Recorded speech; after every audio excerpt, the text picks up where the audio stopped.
tinggal sertaku. Lalu kita baca Lukas 24 ayat 29. Ya. Lukas 24 ayat 29.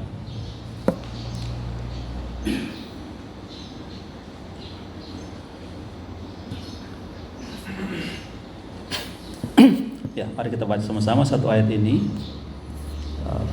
1, 2, 3. Tetapi mereka sangat mendesaknya, katanya, tinggallah bersama-sama dengan kami, sebab hari telah menjelang malam dan matahari hampir terbenam.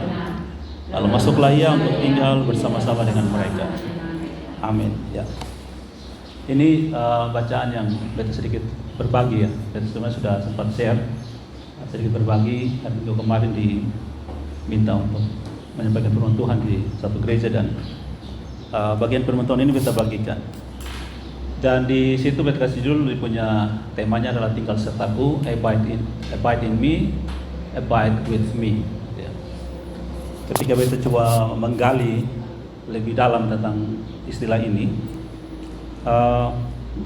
beta temukan bahwa dua istilah abide in me dan abide with me itu dia punya kemiripan, tapi ada perbedaan yang sangat mendasar. Kalau abide in me itu diambil dari pernyataan Tuhan Yesus sendiri di Yohanes 15 ketika dia bicara soal pokok anggur yang benar.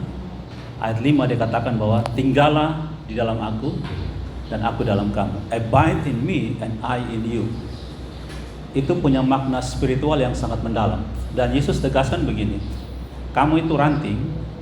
Jadi ya kalau mungkin kita pakai istilah umum ya, kita orang Kupang dan sekitarnya bilang, lu perlu kerja apa?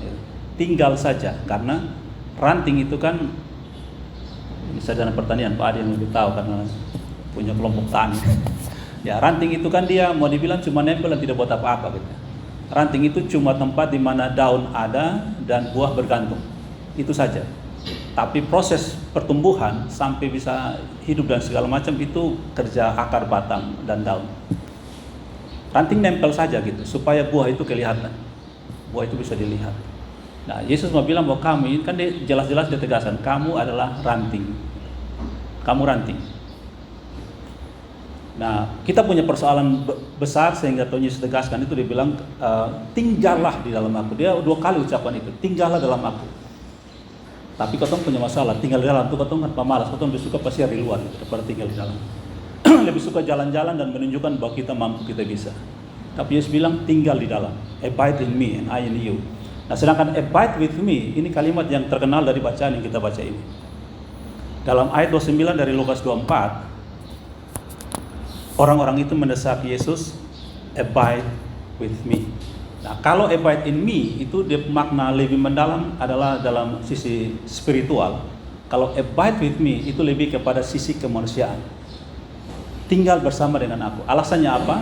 Orang-orang ini, Kleopas dan temannya, dan dalam tafsiran banyak mengatakan itu adalah Lukas dan Kleopas ini, mereka bilang tinggal bersama dengan kami karena hari menjelang malam. Nah, kau bisa tafsirkan bahwa mungkin mereka khawatir dengan orang baru ini, dan mereka belum tahu itu Yesus. Lu jalan sendiri, semalam gitu, lebih tinggal dengan kita. Ya. Tapi kalau dari cerita ini sebenarnya, dari peran Yesus sebenarnya, mereka lah yang butuh Tuhan tinggal bersama dengan kami, karena sudah malam. Mereka bilang sebenarnya kami takut tinggal bersama dengan kami. Nah, beta lihat lagi lebih setuju dengan bagian ini, bahwa justru mereka dua lah yang takut begitu, karena ada satu cerita cerita pendukung saja. Lagu Tinggal Sertaku, kenapa beta ambil lagu Tinggal Sertaku di situ? Ketika beta ketemu dia punya cerita di balik lagu itu. Lagu itu kan dibuat oleh Francis Light. Dia seorang pendeta tahun 1800-an, 1840-an.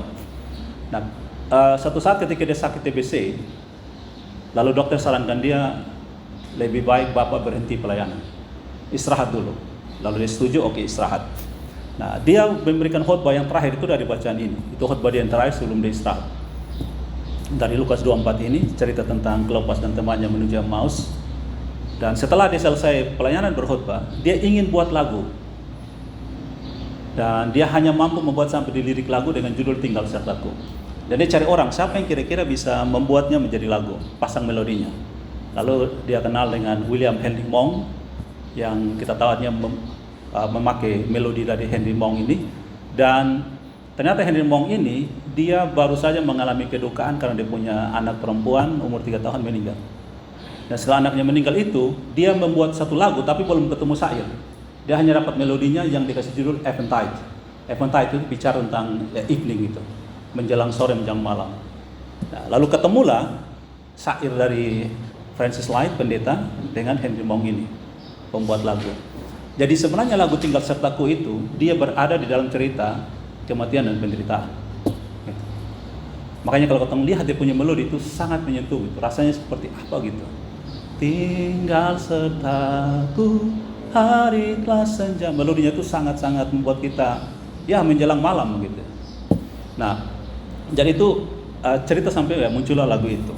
Nah, jadi dua orang ini ya, Kleopas dan yang Lukas ini, mereka memaksa Yesus. Lalu ya Yesus masuk, mereka mendesak, kita bilang mereka sangat mendesak, dan Yesus masuk bersama-sama dengan mereka gitu, tinggal bersama-sama. Nah, di dalam bacaan ini kalau ayat 30 kita baca ya. Jadi ceritanya mereka mendesak Yesus. Kalau lihat dari kronologi bacaan ini, Yesus masuk.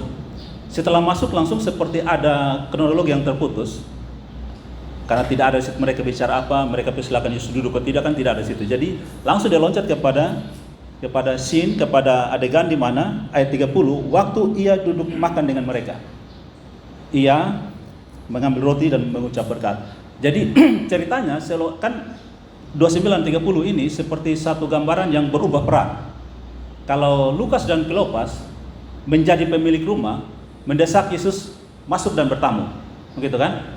Tapi ayat 30 ceritanya dibalik, Yesus yang seperti menjadi tuan rumah, ambil roti dan pecahkan. Jadi terjadi kebalikan, seperti kebalikan pemilik rumah. Lalu pertanyaannya, siapa pemilik rumah itu? Beta juga coba cari dari segala macam referensi yang ratusan tahun lalu sampai sekarang tidak ketemu, tidak ada satu data pun yang mengatakan itu rumah siapa. Siapa punya rumah itu?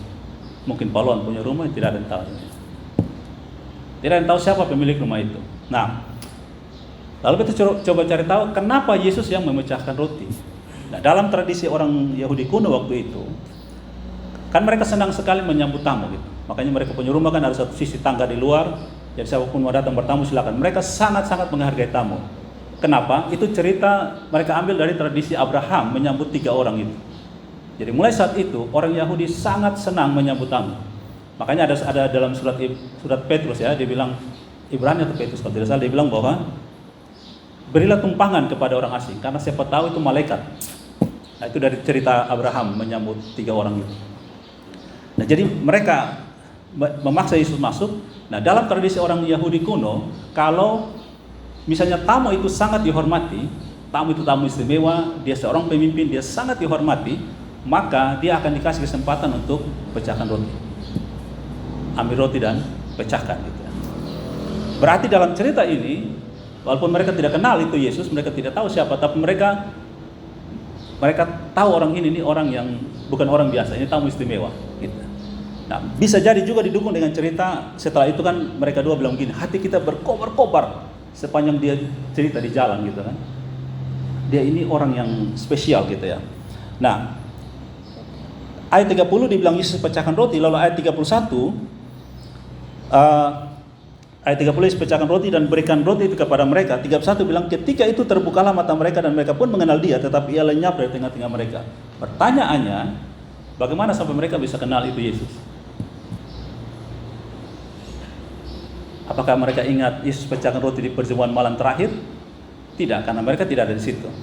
Nah, sedikit kita loncat. Kalau di ayat 13, kalau kita baca dari sini nih, dikatakan bahwa 2 orang ini adalah murid-murid Yesus. Ya, sudah pasti mereka murid Yesus, tapi bukan bagian dari 12 rasul. Karena di dalam nama-nama 12 rasul itu tidak ada nama Kleopas. Dan kalau kita yakin ini Lukas dan Kleopas, tidak ada nama Lukas juga.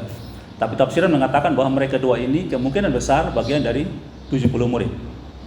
Dan mereka ini dalam pandangan Yesus sangat penting. Makanya setelah Yesus bangkit, Yesus menampakkan diri kepada mereka 2. Dan mereka 2 diberi kepercayaan untuk meneruskan Injil itu. Nah, tapi pertanyaannya gitu, kenapa mereka bisa tahu itu Yesus? Kalau tradisi pecahkan roti sudah biasa, orang Yahudi makan pecahkan roti. Kalau persoalannya tadi, ini perjamuan malam terakhir mereka tidak ada di situ. Lalu bagaimana? Nah, logika sederhana kita tahu begini. Ketika orang pecahkan roti, dalam tradisi Yahudi mereka pecahkan roti di bawah meja ke atas meja. Di atas meja, betul ya?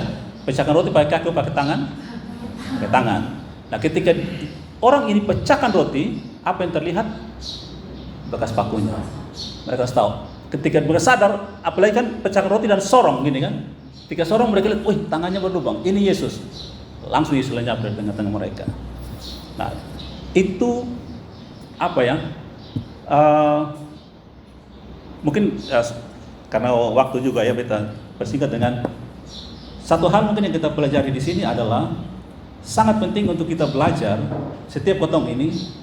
Tuhan mendidik kita, Tuhan mementori kita, Tuhan itu Kristus Roh Kudus itu mentor kita. Kita perlu belajar bagaimana kita mengenal pribadi itu dalam setiap kita. Beta yakin setiap potong ini punya kesaksian pribadi tentang bagaimana Tuhan menuntun kita. Tapi kesaksian itu tidak otomatis bisa kita jadikan metode dari kita. Gitu. Mungkin ada yang sama, mungkin juga tidak. Karena setiap kita itu punya cara berbeda-beda Allah menuntun kita. Contohnya ada orang yang Tuhan memperkenalkan diri Tuhan kepada dia melalui sakit, melalui masalah keuangan, melalui masalah pendidikan, masalah rumah tangga, masalah apapun. Tapi dari setiap itu mungkin satu hal yang kita perlu benar-benar pelajari sungguh-sungguh adalah dari bagaimana saya yakin bahwa ini Tuhan yang memimpin saya, ini cara Tuhan menolong saya. Saya kenal betul pribadi dia. Nah, kalau mereka sekali lagi mereka tahu dari bekas paku itu di tangan Yesus. Oh, ini Yesus gitu ya. Dan bagian yang paling terakhir adalah gini, beta secara singkat menyampaikan begini. Kemarin tadi beta sampaikan bahwa dalam khotbah beta itu beta sampaikan tentang 5 tahapan orang Kristen, tapi kali ini beta mau sampaikan bagian terakhir, yang bagian keempat dan 5 adalah setelah Yesus mengkritik mereka, Kleopas dan temannya ini, setelah Yesus mengkritik, lalu dikatakan bahwa hati mereka berkobar-kobar gitu. Ketika menurunkan ini, beta dapat 2 bagian. Kenapa mereka berkobar-kobar? Mungkin yang pertama hati mereka membara berkobar-kobar karena mereka rasa malu. Mungkin mereka rasa tahu mereka pengikut Kristus dan mereka tidak tahu ini Yesus. Tapi kok orang ini bisa menjelaskan tentang Yesus kepada mereka gitu. Bisa mungkin kasarnya begini, ketong rasa ketong sok tahu, tapi ketika orang ngomong ternyata kita tidak tahu apa-apa. Maka hati kita bisa juga berkobar-kobar. Mungkin berkobar-kobar mau tampilin dia gitu. Membara, tapi berkobar-kobar yang kedua adalah berkobar-kobar untuk mengajak orang ini untuk masuk sama-sama dan ceritakan lebih banyak lagi gitu kepada saya, menceritakan lebih banyak lagi. Hati mereka berkobar-kobar. Dan yang kedua ini, ketika mereka berkobar-kobar tentang kebenaran, itu dampaknya adalah ini yang mungkin ketong menguji ketong diri masing-masing. Dampaknya adalah mereka mengajak orang asing ini tinggal bersama-sama.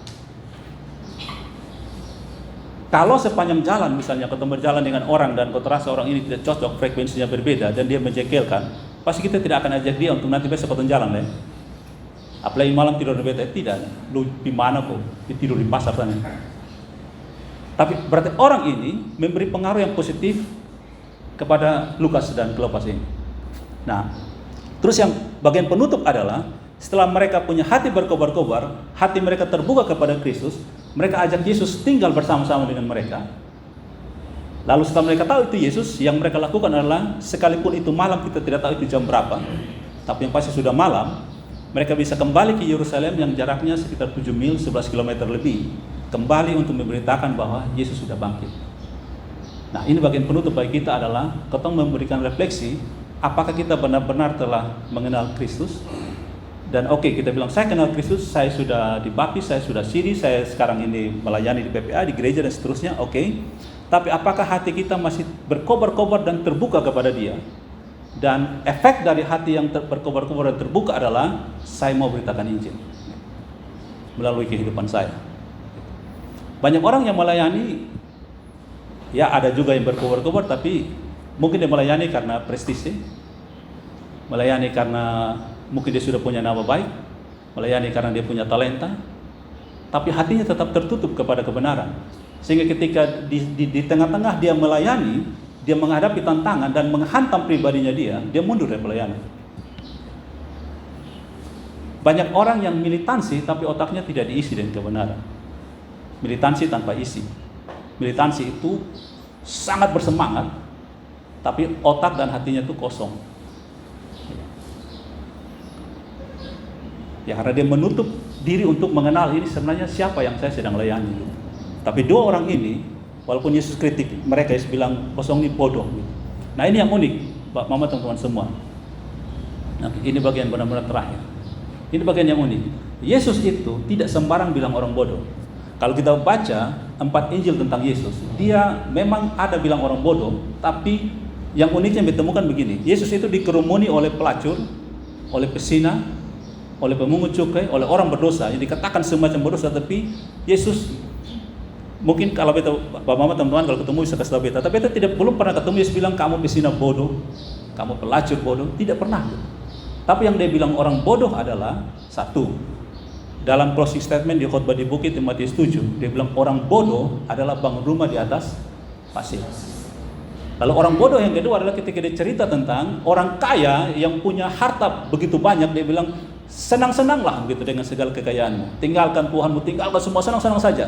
Lalu Yesus bilang kamu bodoh, malam ini jiwamu diambil. Untuk apa semua itu?